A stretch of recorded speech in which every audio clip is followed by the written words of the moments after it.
તો આજે અહીંયા આપણી સાથે છે આંગણવાડી બહેનો અને આંગણવાડી બહેનો અહીંયા આપણે ક્યાં આપણો શું મુદ્દો છે અને આપણે ક્યાં આવ્યા છીએ અને કોની સામે આપણે આવેદન આપ્યું એ બધું એક એક કરીને આપણે એમની પાસેથી જાણશું. તો આમનાથી શરૂઆત કરીએ. બેન, શું મુદ્દો છે? મારું નામ આરતી વારા છે.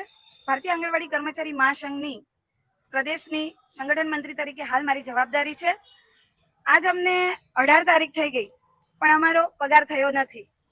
સાથે સાથે 8 મહિનાથી બહેનોના નાસ્તાના બિલ પણ જમા નથી થયા.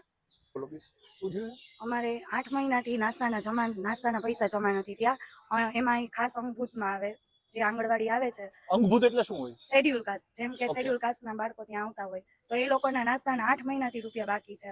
તો અમે અત્યારે કમિશનરશ્રીને રજૂઆત કરેલી તો કમિશનરશ્રી અમારા જે સીડીપીઓ મેડમ છે એમની સાથે વાત કરી તો એમને એવું કીધું કે અમે રાજ્ય સરકારમાં ઉપર રજૂઆત કરશી, લેટર કરશી, ત્યારબાદ જે જવાબ આપશે એનો અમે તમને જવાબ આપશી.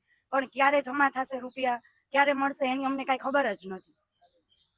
તો બીજી આ સિવાય આ બે મુદ્દા તો તમે કીધા. તો હવે મને એ કહો કે જો 8 મહિનાથી પૈસા બાકી છે તો આ 8 મહિનાના પૈસા ભોગવો કોણે? અમે અમારા 10,000 ના ટૂંકા પગારમાંથી અમે બાળકોને જે કઈ નાસ્તો કરાવવાનો હોય એ કરાવીએ છીએ અને અમારું ઘર બી ચલાવીએ અને નાસ્તો બી કરાવીએ. એમાં અનાજ આવી જાય, ઓલા શાકભાજી આવી જાય છે, પ્લસ ફળનું આવી જાય છે. બસ શાકભાજી ફળ, અત્યારે શાકભાજી ચોમાસું છે તો એનો ભાવ તમે જોઈ લો, ફળના ભાવ જોઈ લો. સિઝન પ્રમાણે ફળ આવતા હોય, બધા ફળ અમારે અઠવાડિયામાં 2 વાર ખવડાવવાના હોય બાળકોને.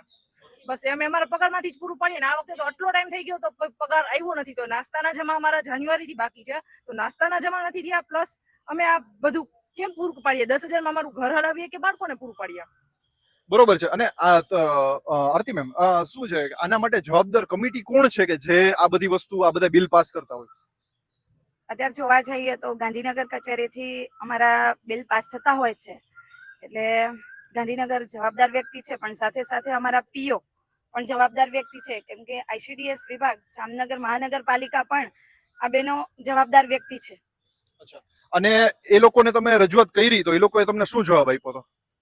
જ્યારે અમે રજૂઆત વારંવાર કરવામાં આવે છે, જ્યારે અમારા નાસ્તાના બિલ છે ઓછામાં ઓછા અમે 3 થી 4 વખત બેનને રજૂઆત કરેલી છે, પણ રજૂઆતમાં એવું સાંભળવા મળે કે થઈ જશે, ઉપર ગ્રાન્ટ નથી, તમારું જ્યારે પણ આવશે ત્યારે ગ્રાન્ટ પાસ કરી દેવામાં આવશે.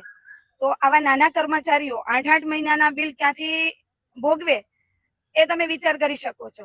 કોર્પોરેશનમાં આવા સારા અધિકારીઓ છે, જેમ કે એ વ્યક્તિના 1.5-2 લાખ રૂપિયા પગાર હશે. કોઈ વ્યક્તિ એવું આગળ આવીને એમ કેમ નથી કહેતું કે ચાલો હું 1 આંગણવાડી, 2 આંગણવાડી, 5 આંગણવાડી હું સંભાળું છું, નાસ્તાના બિલ હું આપું છું? કેમ આવા નાના કર્મચારીઓના બિલના જ પૈસા રોકાય છે? અને આ જે પ્રશ્ન છે એ અત્યારે તમે જેટલા ભેગા થયા છો બહેનો, આખા જામનગરમાં આ પ્રશ્ન છે કે એવું છે કે ભાઈ અહીંયા બરોબર પૂરું પડે છે ને અમારે નથી પડતું, એવું કઈ છે? આખા જામનગરનો આ પ્રશ્ન છે. એટલે અહીંયા તમે ભેગા થયા છો તો તમે આખા જામનગરના બધા આંગણવાડી છો ને ટૂંકામાં? બરોબર છે. હવે ઈ સિવાય આ વસ્તુના લીધે તમારા ઘરમાં શું ડેમેજ આવ્યું? મીન્સ કે તમારું જે આખું અર્થતંત્ર હોય ઘરનું, જે તમે બહેનો સંભાળતા હો બધું, એમાં શું શું તમને તકલીફ પડી એ પણ તમે કહી શકો છો. જૂન મહિનો સ્ટાર્ટ થાય એટલે બાળકોની સ્કૂલ ચાલુ થતી હોય તો અમારા ઘરમાં ખુદ બાળક છે તો એમાં પણ અમને આર્થિક પરિસ્થિતિનો સામનો કરવો પડે. જેમ કે સ્કૂલ ફી છે, છોકરાઓના ચોપડા છે, તો આ બધી અમે 10,000 માંથી જ અમે પૂરું કરતા હોય. તો હાલમાં હવે અમારો પગાર નથી થયો તો અમે આ બધું અમે અમારા બાળકોનું કેમ પૂરું કરીએ? અને આ બે વસ્તુ 8 મહિનાથી નથી, પગાર અને જે બિલ પાસ કરવાનો હોય. 1 મહિનાથી હજી પગાર આ મહિના નો બાકી છે ને નાસ્તાના બિલ તો 8 મહિનાથી બાકી જ છે. પણ પેલા અમારો પગાર 5-6 તારીખે થઈ જતો, 7 તારીખે, આ મહિને તો 18 તારીખ સુધી હજી પગાર નથી થયો. નાસ્તાના બાકી છે તો અમારા ઘરનું અમે અમારા બાળકોનું કરીએ કે બાળકો આવે નાસ્તાનું કરીએ? બરાબર છે. અને હા, આના સિવાય મંગળ દિવસના પૈસા પણ બાકી છે અને મોબાઈલની સેટિંગ કે જે અમારા મોબાઈલનું અમે કામ કરી છે ને એમના પણ 1 વર્ષથી વધારે પૈસા એમના બાકી છે. આ બે વસ્તુ સમજાવીને કયો કે મંગળ દિવસ શું હોય ને મોબાઈલનું શું છે? મંગળ દિવસ એટલે કે અમારા આંગણવાડીમાં 4 મંગળવારની ઉજવણી કરવાની હોય. 4 મંગળવાર અલગ અલગ હોય છે કે 4 મંગળવારનો ટોટલ થઈને 850 રૂપિયા જેવું થાય છે.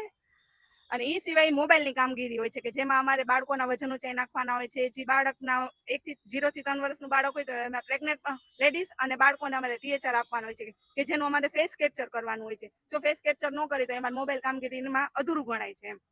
તો એમાં અમારે કાર્યકરોને 500 રૂપિયા અને હેલ્પરોને 250 રૂપિયા મળે છે કે જે અમારે 1 વર્ષથી વધારે થઈ ગયું, જે અમને હજી નથી મળ્યું.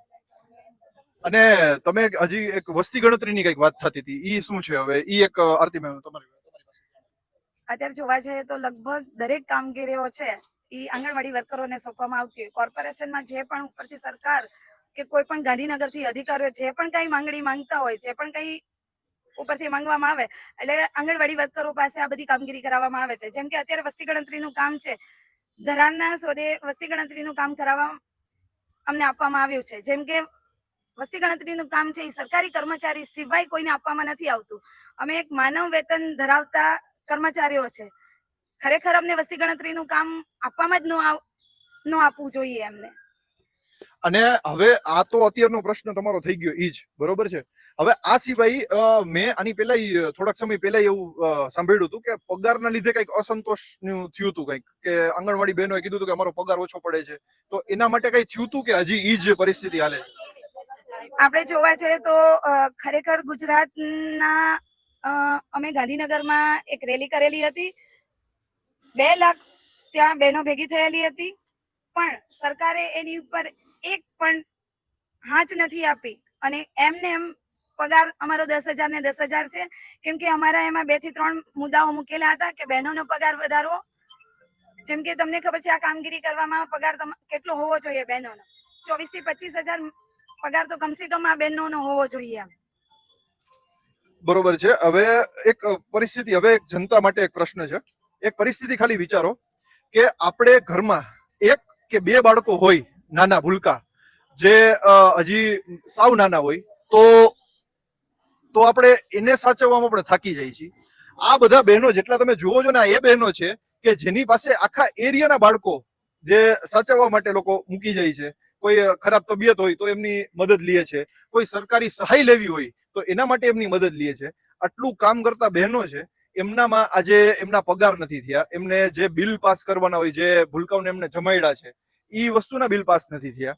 તો આટલા મોટા મુદ્દા, અને એમને કીધું કે આટલા બધા બહેનોએ એક સાથે આંદોલન કર્યું હતું ગાંધીનગર, છતાં આ વસ્તુનું પણ કઈ સોલ્યુશન આવવામાં નથી આવ્યું. તો આ એમની માંગો હતી, આ એમનો અસંતોષ હતો, અને આ એમનું પ્રદર્શન હતું. તો હવે આના ઉપર સરકાર શું કામ કરશે એ હવે આપણે જોવાનું રહ્યું. અને જેટલા પણ તમે વ્યુઅર્સ છો, જેટલા પણ તમે જુઓ છો અત્યારે આ ન્યૂઝને, તો પ્લીઝ તમારા લાગતા વળગતા જે કોઈ પણ હોય એમની સાથે આ વિડીયોને બને એટલો શેર કરો, જેથી આમનો અવાજ સરકાર સુધી, તંત્ર સુધી પહોંચે અને એમને ન્યાય મળે. હું છું મિતરાજ, સમય સંદેશ ન્યૂઝથી. જય હિન્દ.